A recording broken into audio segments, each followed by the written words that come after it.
We are back once again. It is Rodney and Alfie Talk Metal. We are slowly taking over the world, available on all streaming platforms. At this point, you cannot escape us. Resistance is futile. Just listen. I am one half of your hosting team, Rodney McGee. Rodney McGee on YouTube and all those streaming platforms as well. So stop in on the channel should you like to see what else I've got going on as far as metal-based, metal conversation, and yeah, a lot of other things that go under the heading metal. The other half of the team is your other half of your podcast entertainment for today, tonight, or tomorrow. I'm Alfie Williams, and I too am excited to be on all popular podcasting platforms. So thank you very much, Rodney, for sorting that out. You can find me on my channel on Witchbase on YouTube.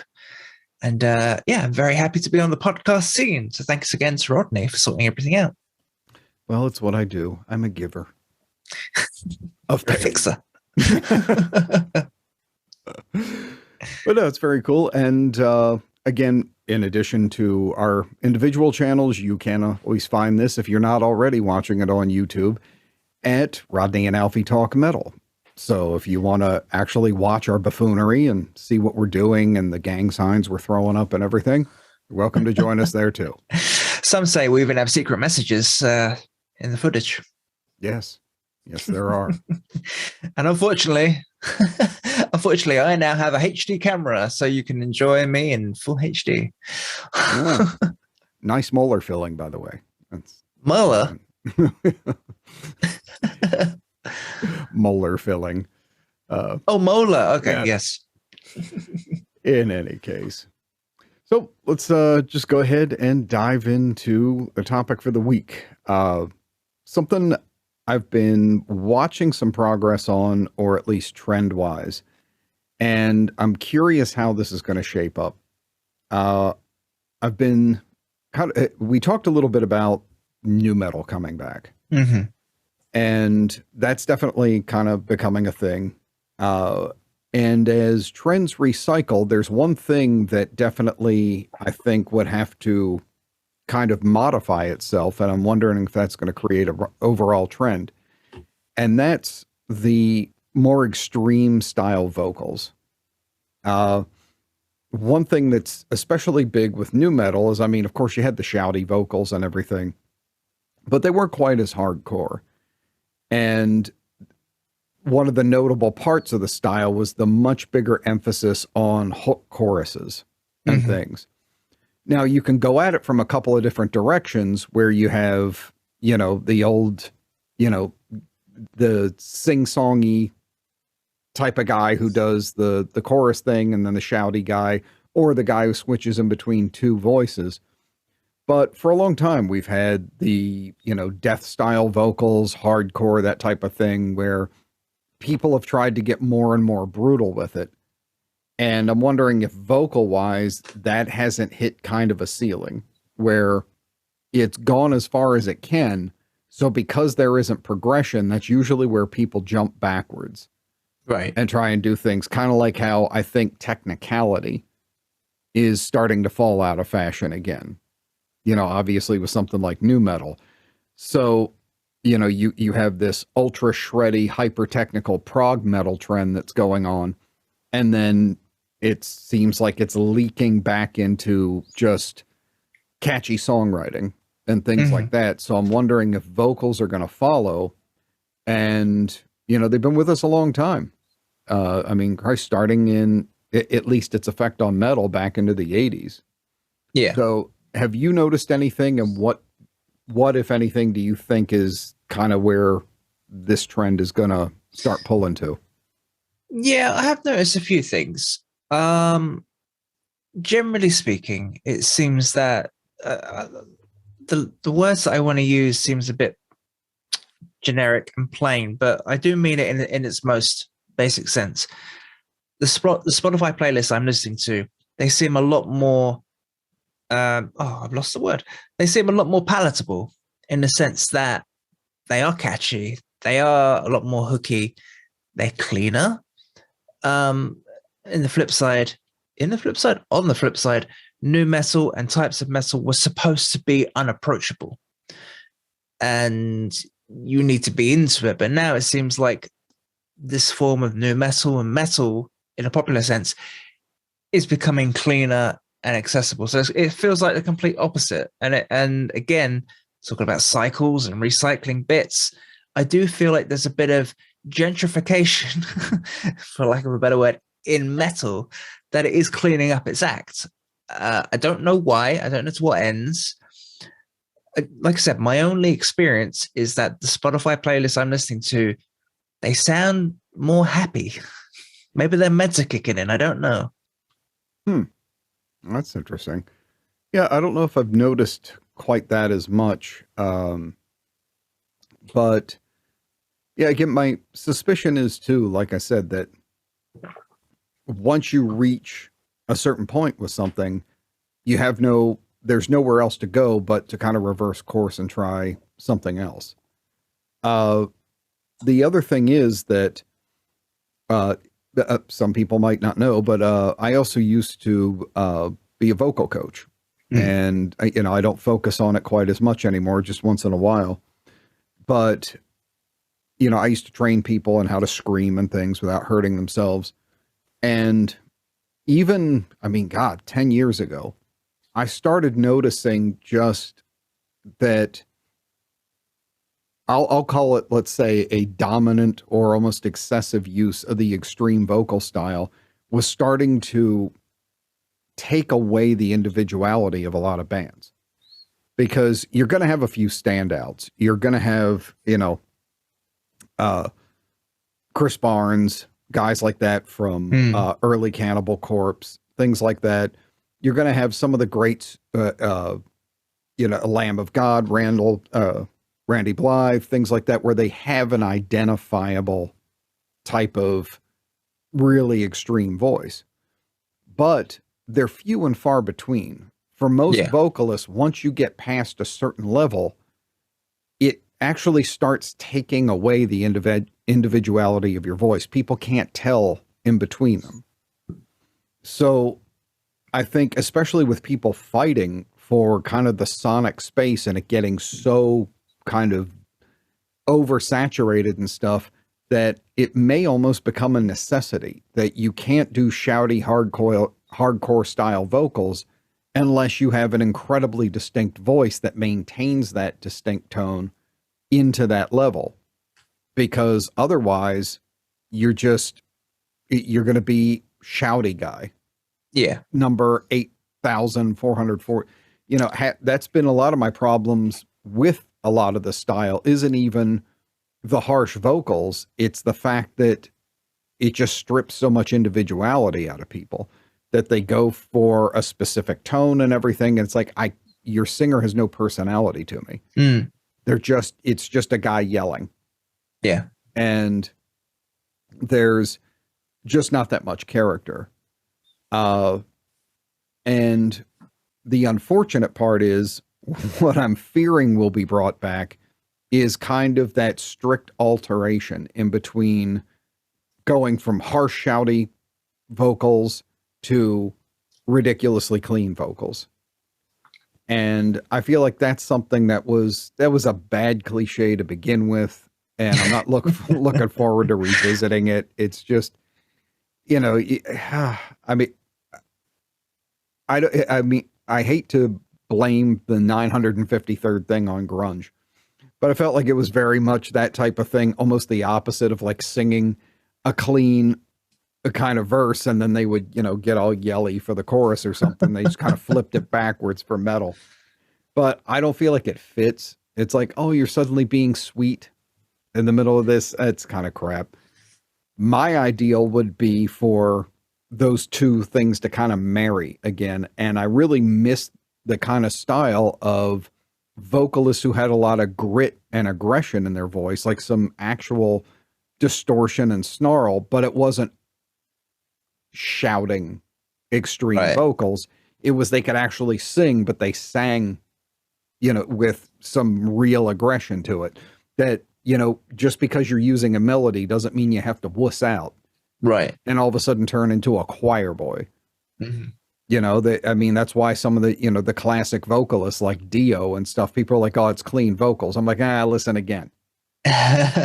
You know, the guy had, a lot of natural grit in his voice when he went after it. Some of my favorite singers like John Bush from Anthrax and Armored Saint, stuff like that. Uh, you could even go into guys like Rob Flynn from Machine Head, that kind of mix of that you can actually carry some kind of, you can sing and sing aggressively. You don't have to either shout or sing. That you don't have to make a choice. I'm hoping some of that will come back. I'm not optimistic, but I'm hoping that'll be the choice rather than, just going a complete 180 and going from hardcore. You'll never be able to tell the difference between these singers screaming to just really lame wussy vocals. Yeah. So. There's a few points in there that I recognize. When I was a sound engineer about 10 years ago, I would hate metal nights. I say metal, the sort of hardcore death metal nights, because as you say, most of them were indescribable. What's not indescribable? Indistinguishable from the other. And it was just a wall of noise. There was no character between the bands. I hated death metal and hardcore nights. They're just shit. So yeah, there's no personality unless you can do something different or unique with it, or have a character. And that brings me to the next point of like, what is, I guess it's just part of the, I don't know how we had that songwriting thing of quiet, loud, although I don't really know what I'm getting at. Maybe it's just a carry-on thing from grunge. It's an old artifact from grunge. You have a quiet thing and then you scream it all out. Even Adele does that. It's even in English music as well, and pop. It's just a trend that they do. So yeah, I think you're right that a nice middle ground would be to have an aggressive vocal. And I can't put my finger on anything like that currently. So I would be excited to hear more of that, because yeah, I think if I had to pick, I would probably prefer the growly vocal all the way through rather than the dynamic thing. I'm so used to it. Oh, that's the other point I was going to make. I switch off when I hear these bands that are just screaming through the whole thing. Like I've heard it a million times before. It doesn't do anything. I get bored really easy. It's not interesting. And it depends on your mood. Do you want interesting music or do you want audio wallpaper? It depends, sure. But for me personally, I've heard it a million times. I would like to see something new. Yeah, I get that. And, I know there's a lot of critics who, will say, yeah, but this guy. And I'm tired of that argument. It's kind of the argument that seems to be present in about every discussion of anything anymore, which is, I can find 3 exceptions, so that makes the rule. Yeah. It's not. I mean, we have to face it, no matter how much you love this stuff. And again, a lot of bands I love use really, over the top vocals. Most of the time they aren't that distinct. Yeah. I mean, even bands I really like, if you just sat there and introduced a new song I had never heard from a number of them, I wouldn't immediately be able to tell them apart. It's just a fact. Some of it's just ridiculous and over the top. Again, there's a handful of them that you can, but the ratio does not lean towards easily identifiable. No, I agree. And the other is that, I think people would probably like hearing again a melody, but not one at the cost of the aggression. It's having a decent hook chorus or something, but not one where the guy has to suddenly then go from like, I'm Lucifer to, I'm the unicorn in a toilet paper commercial, just happy and bouncing around and stuff. That, you have to lose all of it. It's like, well, why did you have to leave it there? You know, it's because what you're doing is so heavy, you can't make any kind of real note choices. You just make different spectrums of high scream, low scream, pig squeal, you know, whatever the hell all your stuff is. And if you learn to balance the two, and I hate to say it, but, you know, as having been a coach and stuff, that's the hardest one to do. Yeah. Is a lot of times, you know, people can yell and then they can sing a thing real clean. It's much harder to do a balance of the two. And I think that may have a little bit to do with it too, of, you know, that's why you used to see, you know, that trend of bands where you had a screamer and you had a singer. Yeah. You know, these guys can't do that stuff. That, you know, one of them is tone deaf or just only knows how to chant rhythmically, so he becomes the guy who yells, or they just don't have enough control in their voice or don't want to work enough to be able to get that blend of putting melody into their voice, so they have to drop all their distortion and go into, you know, some kind of pop sing-songy type of thing. So, you know, it becomes this either or. And that to me has been just the worst trend because it's so inauthentic. It's you can't tell me you were viscerally, you know, just Holocaust level angry all the way through a song. And then all of a sudden for these 4 words, you're off in, oh, land, you know, come on, man. That is just tired.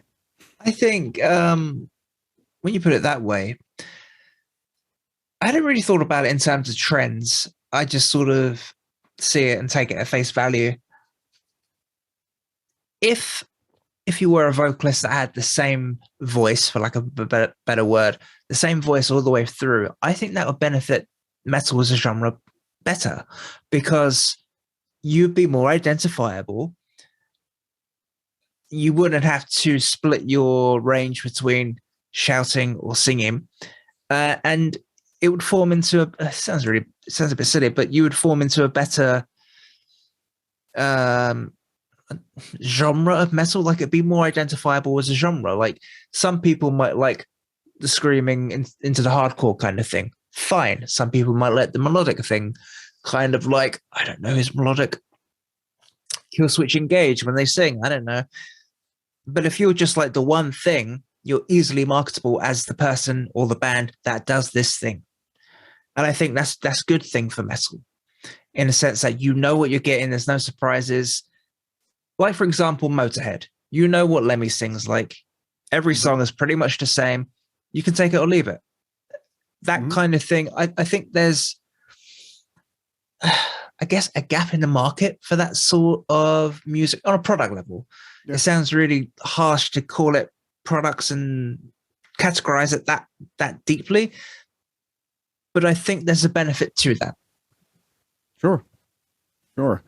And you're exactly right. And that's my point too, is there's these, I think it's only gotten strangely, I mean, I like when metalcore first started becoming a thing, what kept me from really getting into bands like Kill Switch and stuff was that thing. Like, I hated that thing when they would always switch up for the chorus. It just bugged the hell out of me. The irony being, you know, like, people are going to sit here and go like, oh, I just don't like, you know, extreme vocals is too much. No, I would have rather they just kept rolling through the whole song. When they stopped and did the sing-songy thing, it just broke me out of it right there. I just couldn't handle it. It's like, well, comparison was like, out of that genre or that group that came in, I tended to like Shadows Fall the best. Because the guy would just go full out sometimes, but then he would put a hook or a melody in and he would kind of shout sing it. And I was like, okay, you know, you didn't, you know, just kind of throw your balls in the corner for a minute. And I've been amazed how long that cliche has gone on. That it's what keeps me from getting into a lot of the bands that I get, you know, that I see come up and I find a little bit of interest, but it seems like people just keep falling for the same thing again. And, you know, Christ, Not that I'm going to cause butthurt yet again or something, but you see it in, it's really become the popular thing a lot with like the female fronted bands. Yeah. And it's like, oh my God, a girl can scream. Yes, we understand. We've seen it now. We live with it. Yeah, all of us saw our arch enemy. All of it. Okay, great.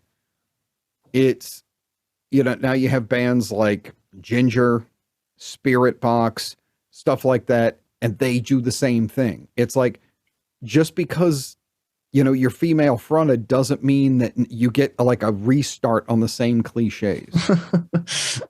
And everybody's like, oh my God, that, this girl is, so amazing. The one in Ginger, she's got a great voice, but she's doing the same stuff with it. And that's what pulls me out of it. She does this, brutal and aggressive screaming type of thing, but then she goes into perfectly clean singing. And and again, ironically, that's the part that pulls me out. It's not the I can't handle the extreme part. It's like, I'd rather you just yell through the song then, because that part at least feels like metal to me. Then when you break for the melody, it kills it for me, because I'm going like, I'm getting conflicting messages here. And, musically, there might be something I'm really into, but it's kind of like, to me, it's like watching a really serious, dramatic movie, and then you notice off to the side, like one of the background actors is kind of giggling. And it's like, it just takes you out of the scene. All of a sudden, that you lost the seriousness of it or something. It's like, don't sit here and talk to me about war and violence and all this stuff. And then all of a sudden, you're like, oh man, come on. I would love to see that. Like, give me a female singer that can rasp her way all the way through a song. Dude, I'm in. I am in. I'll buy the ticket and CD combo. Give me the whole thing. I am in. But even it's, well, I'll go back into that, and that'll, I'm sure pissing people off too. But another thing that I think is being very cheaply used to keep this cliche moving. But yeah, jump in. I'm just approaching it from obviously my personal angle. When I hear these songs, I just take them at face value. I either like them or I don't. You're being, sorry, not to be accusatory, you're being, the way that you're interpreting it is, you just don't like what they've come up with, if that makes sense. Like the parts, you're not happy with the parts of the song. Is that just how you listen to music, or are you just targeting these specifically? Like I said, I'm listening to the song. The only ones that I can think of are with female vocalists, like the Agonist. I like them; they're pretty cool, and I can deal with the sing-song bits and the shouty, the chorus. I don't know, like I don't think of it as parts. I'm looking at the song as a whole. So, is there I know you said it takes you out of the song, but how true is that, I guess? Well, for me, it's, and again, I can remember ages ago, people already making fun of the cliche of the, type of crap. It was a cliche in 2004. We're almost coming up on 20 years of this stuff. So, I don't buy it. To me, the second I hear it, I hear calculated and inauthentic. Because the vocal style doesn't match the lyric. It's like my same thing a couple episodes ago when we were talking about styles of the culture of metal and things. And, when I said, like, one of the things that weirds me out about a lot of like the newer bands is I'll listen to these really like exceptionally brutal vocals and I can barely understand the lyrics. And then I read the lyrics and it's like, oh, my girlfriend cut off my allowance. And it's like, no.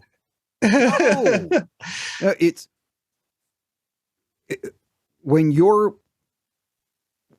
the voice conveys emotion. Yeah. And if what you're saying does not match the emotional delivery, I'm out. I feel you're lying to me. You're doing something. You've decided on a vocal style as a marketing thing, or this is what's cool, or this is what everybody in the style is doing, instead of being honest to what the lyrics and everything are saying. And I got nothing for you at that point. It would be the same thing. Like I said, take any other style of music. If you were sitting there, with this gravelly old blues guy, but he's going through the song and you listen to the lyrics and he sounds like an inspirational speech from like Anthony Robbins or something. You go like, this doesn't match. Or if I sat here and screamed in your face compliments.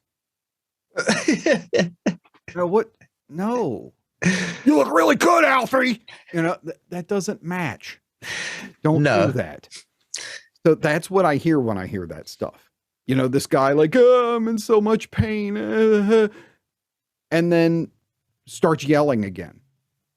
And then all of a sudden he's singing about his girlfriend. And then I get just these constant mixed messages. And all I hear when I hear that is, here's the template. Sing along now, stupid people. I'm giving you the template. You're supposed to like this. I yell in the verse because I'm a bad boy, but then I sing in the chorus because I'm sweet underneath and you might be able to change me. It's like, no, not buying it. You're approaching this from, I've never heard someone speak about music in the same way you would speak about a film, in a sense like terrible writing, good director, or the locations were bad but the writing was brilliant, or the acting was brilliant. This is the same sort of I'm at a loss for words today. This is just fucking hell. It just seems like there's a similarity between the way that you explain it and the way that I would look at a film. Not that I'm a film buff so much, but the way that I have a visual eye for film. I go, oh, that's a really good shot. That writing's bad. So I understand where you're coming from. And also I feel like there's the other thing you touched on was templates. Do you think these templates are pushed on as an agenda by the record companies? Is it the band's liking this, the band's wanting to do this? Do you think there's something else in the background we're not seeing, or is it just a bit of everything, a bit of zeitgeist, a bit of, I don't know. I think what do you think? Pieces of all of it, that you can. I'm sure if a band is more aggressive, a label might go, give us the singy chorus. That's what we got to market. But I can also see, from the marketing work I used to do and stuff, you're not having to, bend these bands over to get them to do this stuff. I mean, most bands are, unfortunately, I see more and more bands that they look at what their genre does and they just ape it. They just copy it. And it's like, okay, this song was really huge for this band, or this band is closest to what we do. How do we sound like that? Okay, well, all right, I've done the yelling part. Okay, now we have the chorus. Okay, let me clean up and do the singy part. It's like, oh, God, and I think that's part of what's keeping some of this rolling, is that, things have become so much more derivative than they used to be, that it's like it's like this horrible, what was that disgusting movie with the people all sewed together and stuff? The Centipede one. Yeah. It's basically like, okay, you had 2004 bands, and then the 2010 bands are gobbling the crap of the 2004 bands and imitating it. And then the 2020 bands are gobbling the crap of the 2014 bands. So it's like they're just looking at who's ever big in their genre and repeating it.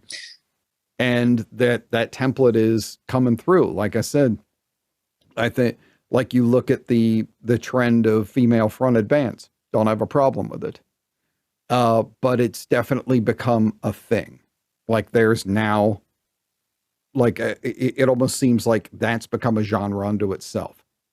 Female fronted metal band, and the girl is, oh, she has such a growl, man. Have you heard it? Yes. Yes, I have. Yeah. We all pretend to be so blown away that a girl can do this. It's like, no, we've been hearing this for a long time now. It's time to let go of we're so shocked by, a female doing it. But they're all working off that template. I'm going to sing, and I'm going to be sad, and then I'm going to yell. And then I'm going to sing, and yeah, like I said, if nothing else, what I go to metal for is authenticity. Mm-hmm. When I want real aggression, or when I want just something pure and visceral, I want to, that's what I'm going to it for. I don't need, some kind of pop cliche that's, like I said, that's, I don't know how to better state it or wrap it up. It's like, you don't sound authentic to me. The second you pull that crap is the second I just go, okay, you've been lying to me. Right. You can't sit there. I've never once had somebody scream in my face and been about to come to blows with them. And then all of a sudden them stop yelling and go, I just really feel like, maybe things will get better, or I'm just kind of sad now. What? No. and not, like I said, not even the emotional thing. It's just, I hear, and here's the part where I feel like I'm going to get to sell to you on Spotify. Like, oh God. Here's the clip that'll go on Facebook. Here's the Instagram chorus. It just bores the living shit out of me. A couple of weeks ago, you said to me, this really stuck with me because I haven't really thought about this. When you write songs, in particular, you have a specific aim. You know where you're going with this. You do, like, people would say they have a dedicated practice where they do one thing. When you're writing songs, you know what song you want to write and how to do it. And I just wondered, in terms of if you're making an album, you mentioned to me very recently that for your new album, you're going to be changing your vocal style to a specific new technique or delivery. How did you come to that decision? By listening to what I had done before. And not liking it or disliking it. I'm happy with what I did before. I'm proud of the work that I did with the Voice of Dissent album. But I think there's a certain piece of, I've done that. Right. And it was of its time. And, there are certain pieces of, I don't feel like it would be honest. Again, I get back to the thing of honesty. I don't feel like it would be honest for me to go ahead and do the vocals the same way then, because when I sit and listen to the songs now, I kind of hear them in my head a little differently. So I can tell that, the way I think of melody is different. The way I treat my aggressive vocals is different. The things I want to hear are different. So for me to go back, I'd just be doing the same thing that I'm saying is so boring, kind of self-referencing and going, oh, well, I put these type of screams in this part, and I did this type of chant, and this is how I hooked my chorus, and this is what I did. I would want a different approach to it. And again, I feel like if you're being honest with yourself and your audience, I'm a different person in a lot of ways. Yeah, of course. Things I've experienced. I have new lyrical subjects, so the subjects are going to dictate my voice more than me trying to keep a steady pattern going of predictability. Like, oh, I sang that way on this album, so I'm going to sing that way this time. That to me is the complete violation. So I've been, as I go to practice and get my voice in shape again and everything for recording, I've had to look at my practice and go, what's most important for me to really be tuning up, because it's not the same as before. So I don't necessarily need to work on things that aren't going to be stuff I'm going to be touching into. Yeah. Like I said, I far from had super extreme vocals, but I had some, pretty rough screaming and growling and things like that on songs like Hellbent and things. But there are some places where, like I said, if I know for a fact that if I were able to blank out everything I had heard from myself vocally and rewrite the song now, it wouldn't sound the same. Mm-hmm. I wouldn't have come up with that same line. So I'm happy that is, of its time. And again, my whole point, my influences and the newer music I've listened to have led me to a somewhat different place.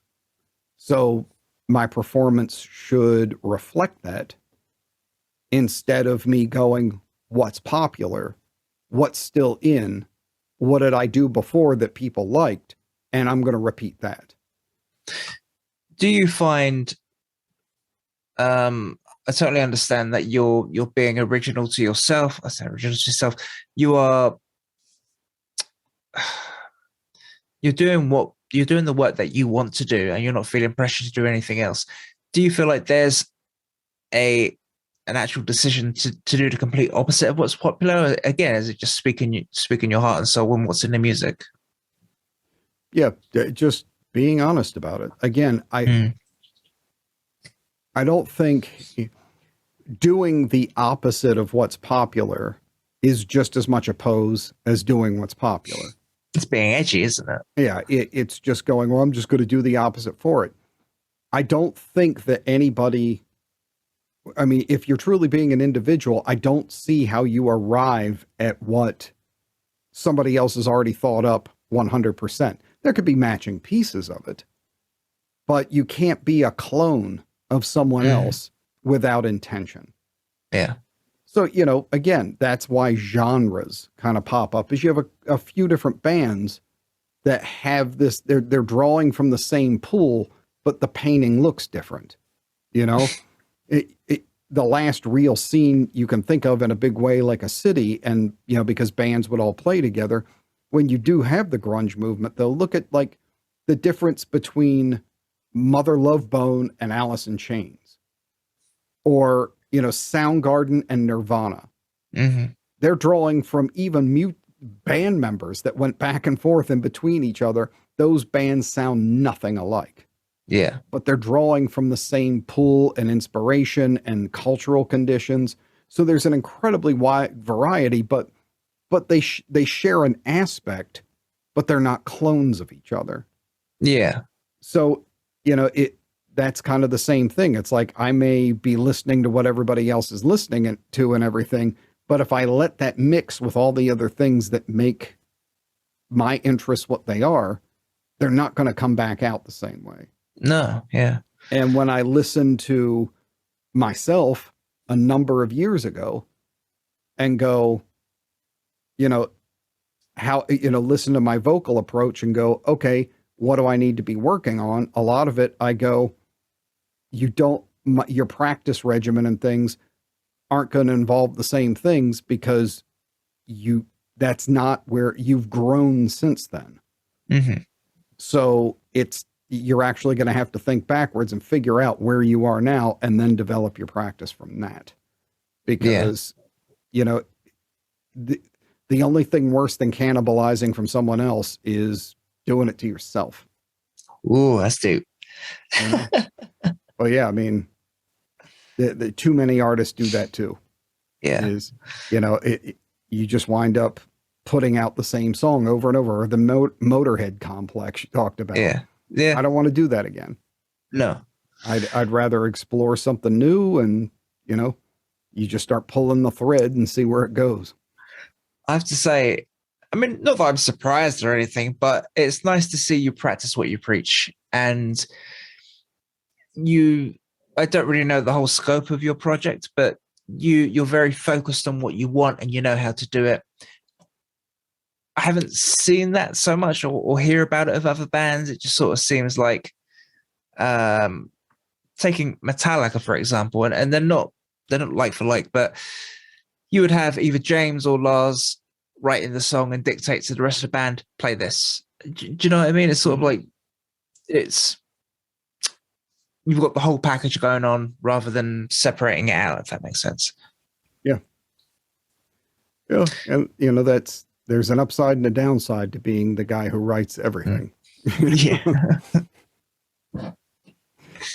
So, yeah, we'll see how it turns out. But, it's that to me is the only reason to do something. And if you're trying to create art that's individual, or if you just want to make sure that you don't sound like every other fucking song out there, I'm just not interested in that. I'm okay if people hate it, if I'm proud of it. I'm totally good. Oh, yeah. Yeah. Again, there used to be the old thing of, like, with a relationship, or this will go way to the side, but I think this will get to the heart of something that, we're talking about as far as these type of things. I've had a number of people, and especially one girl that I dated, that she said that if we broke up, it would bother her more if I ignored her rather than if I was mad at her. Right. Yeah. And when I asked her why, she said, because if you're mad at me, it means you still care. Ah, okay. If you are just indifferent, she goes, then you're really over it. And, like, I'm not good enough for you to still care. She said, and it's the old thing of love me or hate me, just don't ignore me. Yeah. Yeah. If you love what I do, great. If you hate what I do, I still made you feel something. Yeah, totally. And I'm fine with that. That's still a reaction. Yeah, it's, maybe you're a person with zero taste and a jackass. If I disgusted you, then I got the right person. Or if I offended you so much, I'm like, good, I still have something antagonistic enough about my music that somebody can hear it and actually become upset about it. Like, good, great, fantastic. I am totally happy with that. What would really bother me, or has always bothered me if I felt like somebody I played my music for, was if they went, yeah, it's all right. Yeah. Because that told me you did nothing that grabbed this person enough that they gave a shit. Mm-hmm. You failed in your one job, which was to affect somebody. Yeah, totally. And so that's why I'm like, the only way for me to do that is to try and be as honest as possible. If I ape someone else, it is 100% guarantee of, And that's I think you're right. That's the worst thing you could do to me. So. Yeah, be honest. Absolutely. I'm really at a loss of how to, I don't know, put this all together. I completely understand your point on authenticity. I think it might go into the culture, like we spoke about before, about gatekeeping and not lying about what you're about. But also, there's also a part of it that feels like you just want to get away from things. So I guess for a simpler way to put it, it's just like music is a fantasy world you escape to. Do I need to? It doesn't add up, does it? You still want it to be authentic to that fantasy. I don't know. I don't know how to put it all together. People buy it, so I don't. So I'm really struggling. Right, I completely get it, but when I'm listening to music, I don't think, "Are you being authentic to me, or are you telling me the truth?" Like I said, I'm more feeling the song, and if I don't like the song, I don't like the song, and maybe I'm just my exact thing though. You're feeling the song. I'm feeling up to a certain point, and then when you switch emotions on me completely, but the lyrics are still conveying the same thing, now I'm not feeling it. That's my exact thing. And again, this is my taste. This is what I get into metal for. And, I don't listen to it for a pop formula. I listen to it for it not to be that, and to be visceral and consistent. And, like if somebody started clean, I could go with you the whole song. I'm good. Like, that's your thing. I listen to, metal bands that have basically like really clean vocals all the way through, especially the classic stuff, you know, things like that. Yeah. But you started with that. Like that's how you were delivering your message, and you don't suddenly switch your voice into an utterly different emotional thing. And it's almost like I'm supposed to act like nothing happened, you know? But yeah, at the end of the day, it's, even if we get out of that whole kind of analysis, it's a tired ass cliche. Yeah, for sure. It's boring as shit. It shows extraordinary laziness. And honestly, I feel insulted by it. I wouldn't go that far. Oh, I do. I feel like it's the Pavlov bell. It's like I'm doing the thing now. This is where you applaud me for my singy chorus. This is how I sell records. You know, like, oh, you're just feeding me the same song over and over. You're gonna have this riff intro. You're gonna give me this verse, and it's going to have all the snarly stuff. And then you're going to have the bridge where there's a couple of, you know, yeah, I could sit here on my computer and map this entire song out and probably transplant any song you could hand to me out of a ton of popular bands right onto it. It's what I used to call Nickelback-itis. You remember there was a thing going around on YouTube where you could take like two of their songs and put them on the same, like, tempo match them, and they like sounded good together because they were basically identical. They went to the bridge at the same time. They went to the chorus at the same time. But that's the pop formula. Exactly. And now this is the pop metal formula. Yeah. It comes to that. Singy chorus. And it's like, metal's not supposed to be that. And if you're just doing, and see, this goes back to too, when we were talking about some gatekeeping and things where pop would bite off of metal. If you're just going to give me a pop song that you're disguising by putting a bunch of into it and heavy guitars, I'm still not buying it. Not interested. You know, I'd rather go listen to better pop. Yeah. Two things I was going to say. So I guess obviously the song structure that comes to mind is the usual Beatles thing of intro, verse, chorus, verse, all that sort of thing. Has there, in your opinion, has there been one set for metal? Like, or is that the point? There isn't one. Well, yeah, I mean, there shouldn't be one. There's good song construction, but you know, you throw a few curveballs here and there. Yeah. And it's more a loose framework. Like, here's a general idea, but you know, if we want to go on during a certain part or that type of thing, you know, we do it because we're not completely beholden to it. It's more of a overall guide than a strict template. To give a quick comparison, here's what why I don't understand to a certain degree why these vocals aren't given the stink eye a little bit more. The whole thing with breakdowns, especially with like metalcore and everything, became a thing.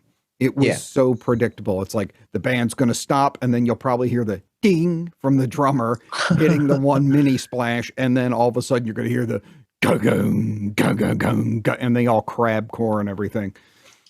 And it became such a cliche to have a breakdown that people stopped doing it as much. And it's like it has to be done well. You know, and just doing the chugga, chugga, chug, chugga, you know. So when people do it, if you don't have something really cool and you don't do it all the time, you're going to get kind of pointed at. It's, dude, here comes everybody's waiting for the breakdown. It's the metal's drop the bass moment, you know? And it's like, it didn't take that long for people to recognize that was a cliche. Yeah. That you're going to really quickly. Yeah, that stupid moment where they're gonna, try and hook you in with, that breakdown piece. And now it's, how many years of screamy singy, and just done in, variable things.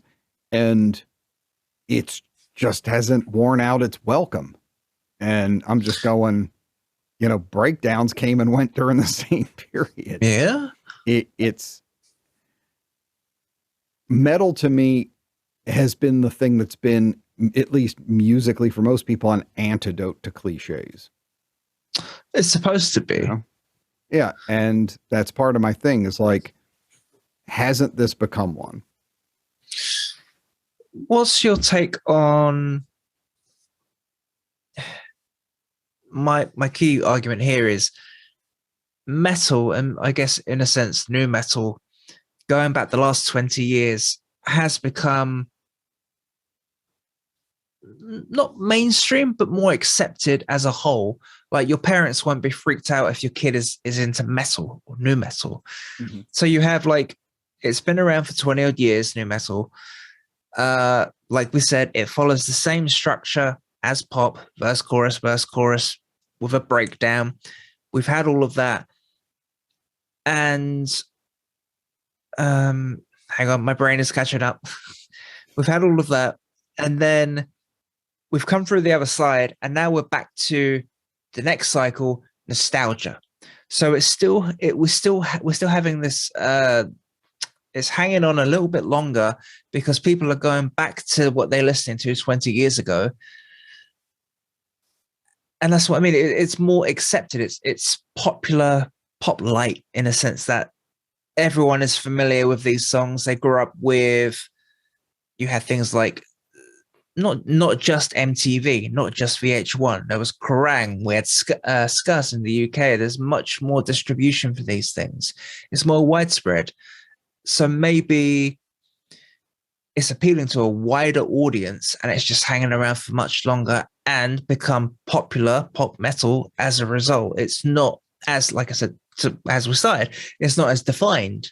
Mm-hmm. It's not one thing. It's now many things, hence popular. It's there's a really good word for this.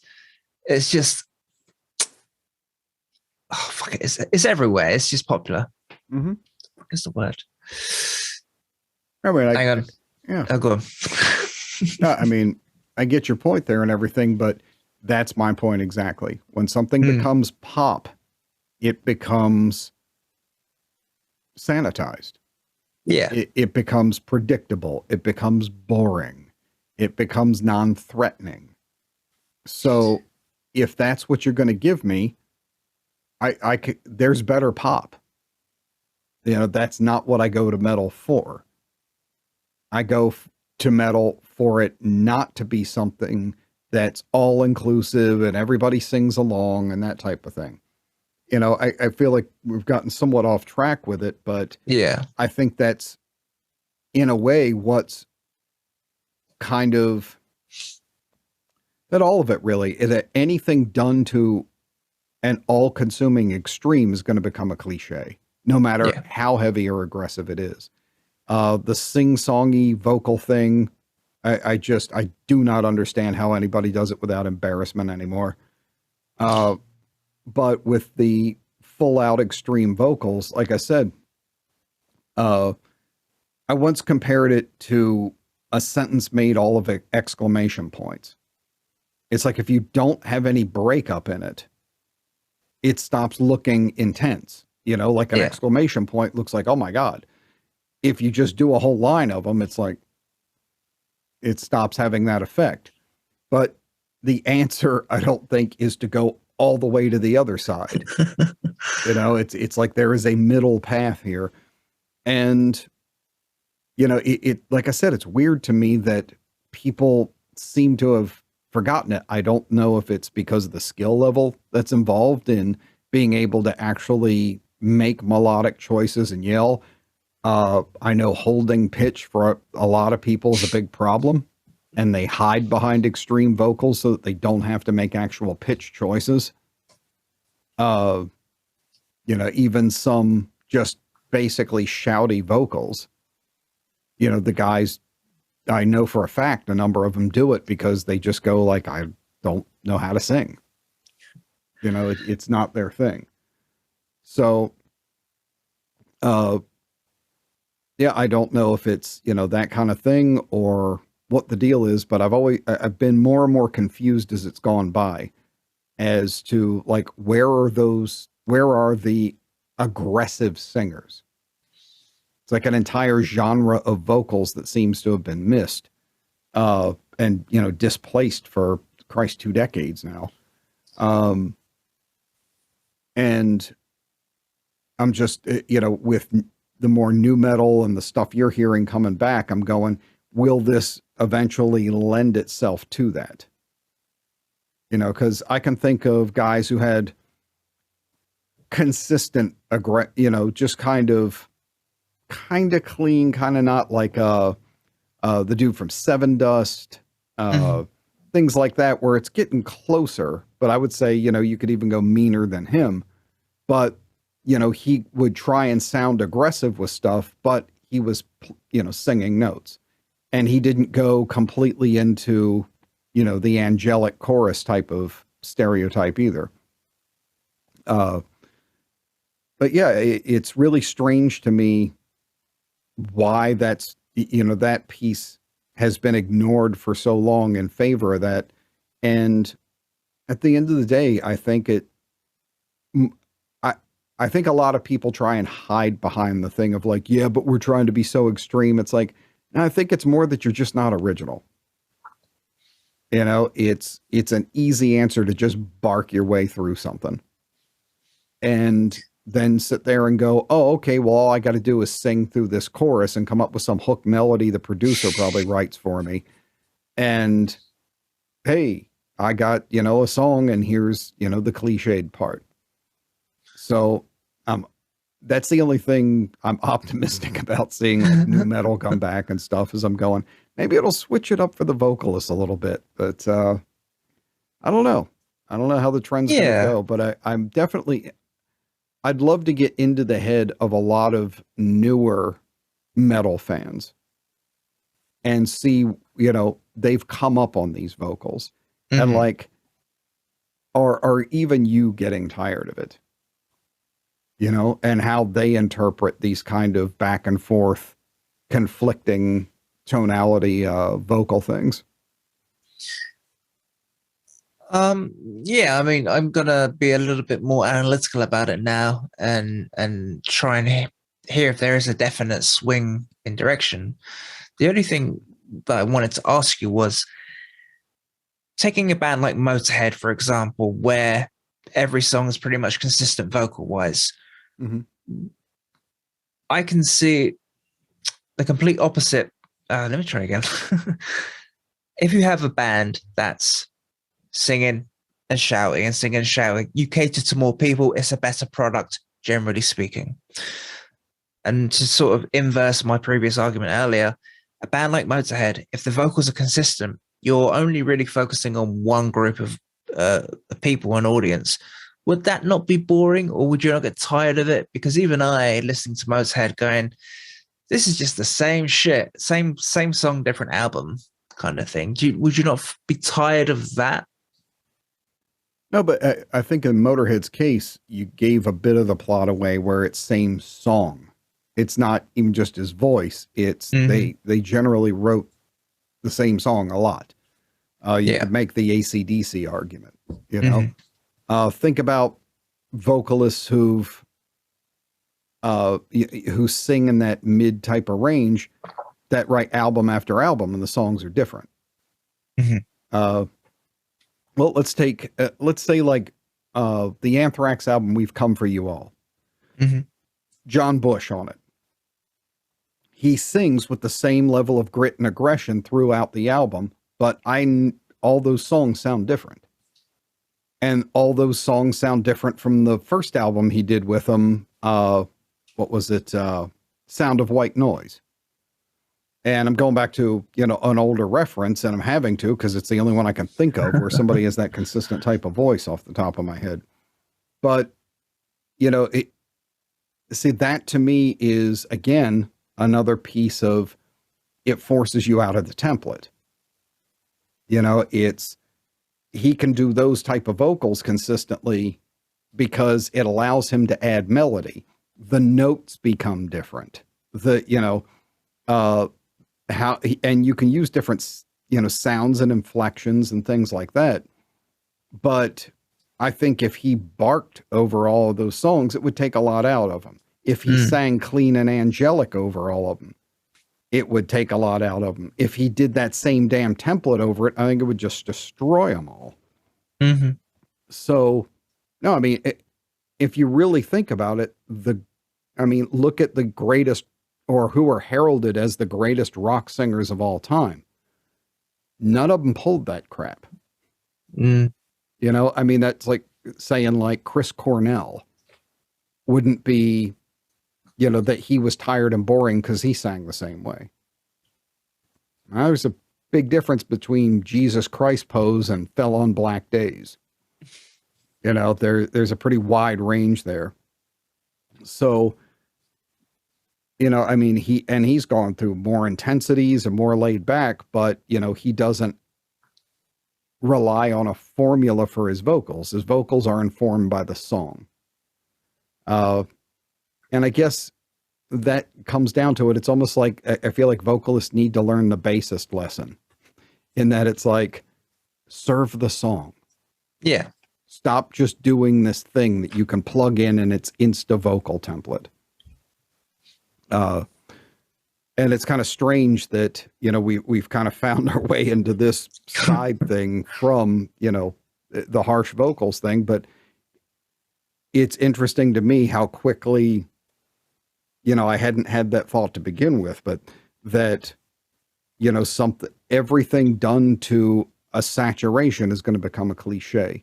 And it doesn't matter what you think of it, especially with something like vocals, which is what most people kind of hang their hat on as the recognition thing. For a lot of these bands, it's become the least recognizable part of it. Yeah. Yeah. That's really weird. That is weird. I'm just processing like any other identifiable sort of sounds, and maybe to the untrained ear, if you're just a general metal fan and you're not a musician, you won't really notice the sounds of certain guitars, definitely not bass. So yeah, vocals will be the only identifying information. You could think of, oh, come on, someone comes to mind. An identifiable guitarist. A name is escaping me, but there are some that you go, oh, that's so and so. You can identify them straight away. Mm-hmm. Yeah, and if everybody's screaming, and going back to the start of the conversation, unless you're unique in that delivery, it's just going to be a wall of noise. Yeah, and like I said, I'm not even attacking that. No, it's just the point of using harsh, distorted vocals does strip a lot of the individuality out of your voice. For most people, they arrive at roughly the same tone. Mm-hmm. And people can argue this all the time. I used to teach this stuff. I've heard more vocalists than, develop themselves through God knows how much time. But there does come a point. There are only people who have incredibly distinct voices that character is going to move through. Like I said, like a Randall Blythe or, Chris Barnes or, someone like that. Or even, what was it? Luker from Suicide Silence, and people with things that you can pick out. But even at that, you're really pushing the edge of identifiability for a lot of people.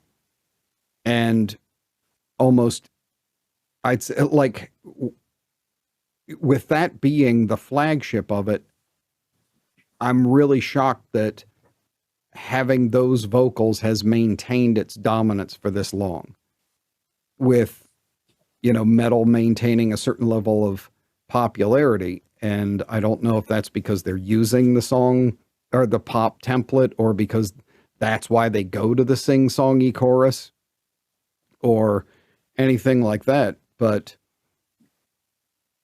it would be really interesting. Well, I mean, we're going to find out. It's going to be really interesting to see, you know, does metal kind of crawl out of this thing? And again, you know, I don't feel like there has to be an either or. There can be some vocalists who do that and that's their thing, and other vocalists who do, you know, a more gritty song delivery and that's their thing, and then ones that do all clean vocals and that's their thing. But it seems like for the longest time, metal has really relied on, you know, pushing the extremity of voice. And with it obviously having reached its cap, I mean, there's nothing further you can do with the human voice. We've heard it. Yeah. That's why guys are using distortions on their voice and everything else. Like, you can't push the physical mechanism any further. It's like, okay, you don't have anywhere to go. So to, you know, kind of make yourself stick out, what do you have to do? And it seems like the only place is, well, there's people who sing clean too, maybe singing aggressively is that whole. And, you know, we'll finally bring back some of that vocal style because, you know, I miss it.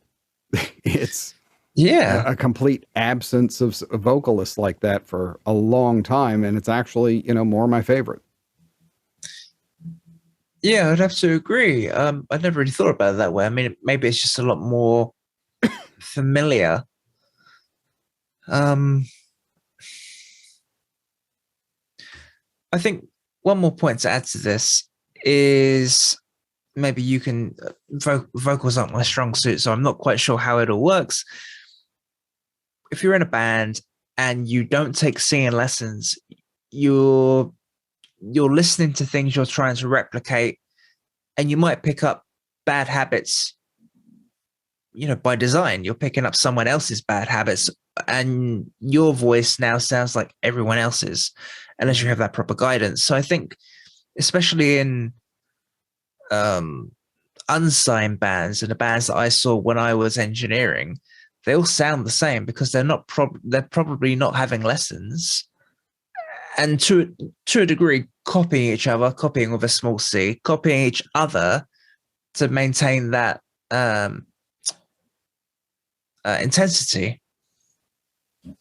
Yeah, there's that. I think it's part that, but it's also part, you know, this will go definitely sideways, you know, across, but there's just something that I've noticed over a couple decades that it's not a good thing. That, like I said, well, here's, by getting off of this, but still making the point, one of the things that, like, it makes me just want to reach through a screen at somebody is, you know, I'm on a lot of different forums and, you know, talking about guitar sounds and production and things like that. And I hear this, any question that comes up with, what is the best blah for blah? And it's like, what is the best way of getting sound for this genre? As if a genre has like a sound you have to use. It's like, whatever the fuck one you want to use. Have a personality. But I see that stuff every single day. Literally, you know, guys coming up who think that what magic box do I buy that gives me the same sound that everybody else has because I want to play this genre? I'll never not be stunned by that. This thing of that you don't have your own personality, that you play a genre and therefore you already have your sound and your tone and your personal mark made for you. Like, oh, I play metalcore, so I have to use, you know, this 5150 with a 412 Mesa with a, what? And I think the same thing happens vocally. You know, it's like, oh, I play metalcore, so I got to do this. Oh, I play deathcore, so I have to change to this slight difference. It's this incredible mimicry, and it's unashamed. And the, you know, the difference I can say is, like, I can remember coming up and maybe we would play a show or something, and afterward I would be talking to people out in the audience and stuff, and somebody would go, hey man, I really like that third song you did. It had kind of like this Testament vibe to it or something. I would like, my face would go white and I would just like wind up running backstage and be like, dude, we got to overhaul this song. We sound too much like Testament. Oh man, this is terrible. Like, you didn't want to be compared to someone else. You didn't want to be reminiscent of someone else. It was considered an embarrassing mark. If someone said you sounded like this other band, it was like, oh God, we're just, a bunch of loser copy people. Now people strive for that. Yeah. It's like, definitely. Oh man, I got this, John Petrucci made guitar sim template, and look how perfectly I got his images and words sound. And here's a song I wrote with it. That's horrible.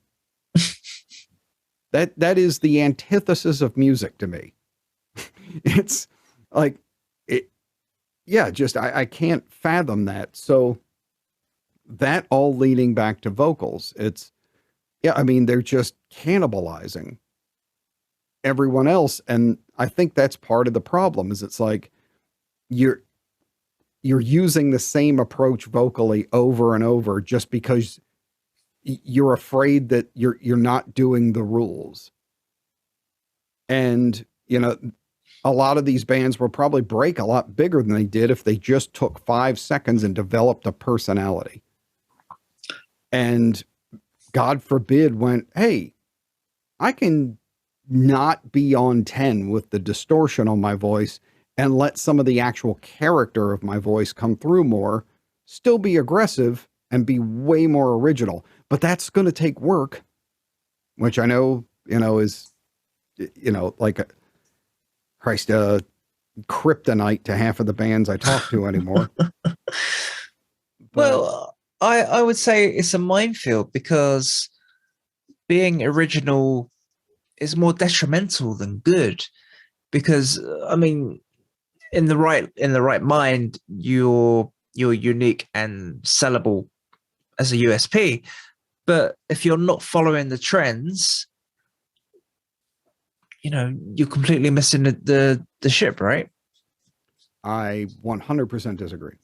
Really? I know, shocking. Following a trend happens because somebody breaks the rule. Only the person leading the trend is the one who actually benefits. There's Guns N' Roses. Then, they broke kind of the Sunset Strip sound and went to a grittier, more almost classic rock, Aerosmith-ish type of sound. How about all the Guns N' Roses imitator bands that came after them? Remember all them? No. Only the person that breaks it does it. I fail to see in any way how you get people to listen to you when there's no difference between you and somebody who did it better and earlier than you. It's like, well, what are you giving them new? How do you stick out? Is that your whole ad campaign? Hey, just like this other band, but not quite. Well, yeah, that's kind of the point I'm getting at. In a sense, I think we said something before in a similar vein, that I'm just like Metallica, but slower. Yeah. I'm like Slayer, but more distorted. Like it's maybe it's just a sign of our culture where we have X. I'm X, but whatever else. Yeah. And I just feel like that's what people want nowadays, rather than, hey, I'm something new and original. It's something you're familiar with, but with a twist. It's Pepsi with lemon. To a certain degree, maybe. I think it's maybe also the same reason Eskimos eat blubber. Yeah, it's what's on the menu. I think if people stopped following these goddamn templates and trends and actually did more soul searching and art and spent way more time on their songs than they did on Instagram, that people would latch onto it. And I think that truth bears out by, when an innovator comes along, that's the only time you have no competition, is when you don't do the others. So it's, what are the odds you're going to rise up and be heard when everybody else has the same plan as you? Let's all rip off that guy. The only way to do it, and it also robs people of comparison from you. You know, you can't be like, oh, well, they want to be Kill Switch, but not as good. They don't do this as good as Kill Switch. They don't do that as good as Kill Switch. If you don't sound like fucking Kill Switch, then it can't really rip you down. Mm-hmm. It's, you are the only person you compete with. And yeah, I mean, it's an irony of that, and that the whole reason you have a trend is because somebody started something new. So, you know, I think that people switching up the game more often would actually lead to a lot more success. Because, yeah, for sure. Especially with the global audience and the way it is now and everything. I always loved the quote from David Bowie where he said, you know, whatever you do, no matter how weird or how bizarre it is, he said, just do it as loud as you can. He said, because there's people all over the world. You don't need everybody. You just need to find those people, and there's going to be enough to keep you going. And especially now, it's like, yeah, you might be doing the weirdest damn style on earth, but if you can reach out to, you know, 50,000 people around the planet who are also the weirdos, and they get it, you got a career. Yeah, that's right. Rather than people who just keep swiping past your song 3 seconds in on Spotify and don't care because you're just new core band number 9,800 to, you know, they listen to your song once. That band was really good. And it's because they probably mistook you for someone else. Yeah, good point. Uh-huh. Do you think there's a split in musical genres? This has only occurred to me now. We have musical genres as we know them, but what about a sub musical genre of, let's just take Kill Switch Engage. Kill Switch Engage is a genre. So like I said, so I sound like Kill Switch Engage, but slower. I sound like Kill Switch, but faster. I'm like Kill Switch without the growly vocals. Do you see what I mean? Like taking the elements, and it's almost like finding a niche within the band. So you find the band you like, and it feels like, I don't know where this has come from. Let's just say labels. Labels are taking a band. Hey, who's really popular? Kill Switch Engage. Okay, what can we do to take the best elements of Kill Switch and market that as a product? Does that make sense? Oh yeah, they've been doing that for ages. You know, it's like, even during like, well, I mean, you know, it goes through all types of music, but when an artist hits, every label wants their, you know, we want our Garth Brooks. Basically. We want our Metallica. You know, every band, they, you know, they want their version. Like this, just to, I'm going to leap way back just to make the point. There was a band in the States called Vanilla Fudge that had Tim Bogert singing, you know, famous bassist and vocalist. You had Appice on drums, you know, I mean, legend players and stuff. And they did this kind of psychedelic heavy rock thing. And the complete way they were marketed, even back then, was the American Led Zeppelin. All right. So it was like, oh, you like Led Zeppelin? Here's one that drives a muscle car. And it's totally how they were, you know, done. The label had to figure out some kind of thing of like, well, if you like this, you're going to love this. And so this has been going on like that for ages. Yeah. You know, labels are always going to try and grease the palate by saying, you know, you already had this, so man, are you going to love this? Sounds like the YouTube algorithm. Exactly. And, you know, I remember when people used to be insulted by that marketing back then, and now they chug it from a sewage hose. But yeah, I mean, I feel like we've kind of gone through the thing, but we strayed a good bit. But I'm really curious. Like I said, I feel like the next 10 years of metal are going to be real interesting. Because Yeah, I feel like everything has kind of shot its wad finally. Seriously, it's No, like I agree. Yeah. we can't get more technical. We No. can't get more extreme vocals. We can't get faster drumming.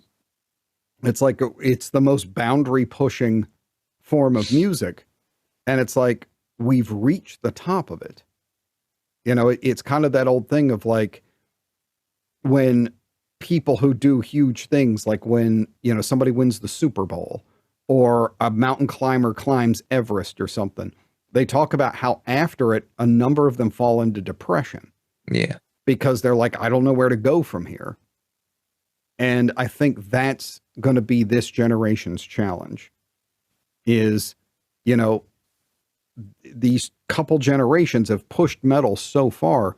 What can you do? Like, what do you do with it that moves it forward? And I don't think we're going to get away from the fact that people hone in on vocals over everything. Yeah. And I feel like that's where something's got to change. So that's kind of my suspicion and why I started thinking about the extreme vocal thing of like, it's become a style and it's almost becoming a cliche. So for it to become revolutionary and to offer something to new people who don't want to be associated with their parents' version of something or things like that, what are they going to be able to offer? And has culture gotten so derivative that they don't know how to ground break? So, it's going to be interesting. Yeah, I mean, my final point on this, because like you said, we've sort of been through the motions, is I'm excited in that sense that I want to see what the next cycle of metal is. I feel like this one has lasted a long time, and I don't know whether it's just like my first metal cycle, if that makes sense. But also, again, metal has been pushed as the loudest, quietest, the fastest, the sludgiest, all of these attributes you can label. We've done all of that. So I don't know where you take it next. Better songwriting. I don't really want to prolong the conversation, but I'm just kind of thinking, what other point in music have we had the best songwriters? And I guess like the Beatles come to mind as songwriters. Yeah. But I don't really know what came before that to say what was the previous cycle. So I'm just going to say like, maybe better songwriters is what we can expect. Hey, I'm here for it.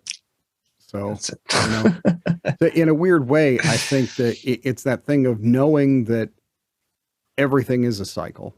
And I feel like things have gotten pretty stale and pretty cannibalized. And I'm like, something's got to happen. And that's what I'm psyched about, is I want to hear that first group of kids who comes out with something and I go, oh shit, I never saw that coming. Yeah, that's exciting. You know, that's the one I want to see. And I don't think it's going to include full out, extreme vocals. They may have more to say and want to make sure they're understood. So my endless thoughts on something, but I'll be interested to hear what the audience thinks, and especially guys who are, you know, really into, you know, the Black and Death, or who are doing the really deep styles, even into black metal and stuff. Do you guys think that maybe, you know, even things like black metal that seem to rely on an incredibly specific vocal style for its message and everything, is that going to change up, or is it just going to be one of those genres that gradually fades away because it sets such hard parameters for itself it can't go anywhere because, you know, the vocalists are kind of chained up on that one? So definitely interested to hear what you guys might have to say on it. You know, if you want to get in on the conversation, head over to the YouTube channel. Just look up Rodney and Alfie Talk Metal, as we do, and you're welcome to comment there. You can always reach us at Rodney and Alfie Talk Metal at gmail.com. Should you have a suggestion for something you'd like to hear on the show, or a discussion thing, or just anything you'd like to communicate, hate mail, of course. Rodney loves that. I do. You know, some artists work in watercolor. It is truly my milieu. I just jump into it like a warm bath. But So I think it's going to wrap it for my side, especially Rodney McGee on YouTube and on the channel. So my co-host, you'll find me on YouTube by typing in Which Bass or the Know Your Bass Player series. And you should know that by now. And hopefully I see you there. All right. We will see you next time. And again, all streaming platforms, so no excuse not to be hugely offended by our conversations. See you next time. See ya.